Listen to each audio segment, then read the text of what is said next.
So I'm here in Tennessee at my Twin Brothers Amish community where they accept the former Amish much better than where I come from, where I grew up at in Kenton, Ohio. I'm going to ask my twin brothers some questions here.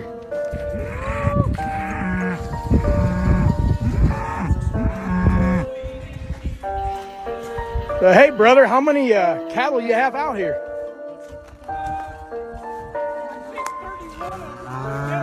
31 of them. What do you do with all of these cattle, brother?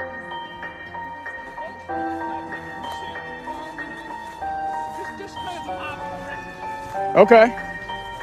How many acres you got out here?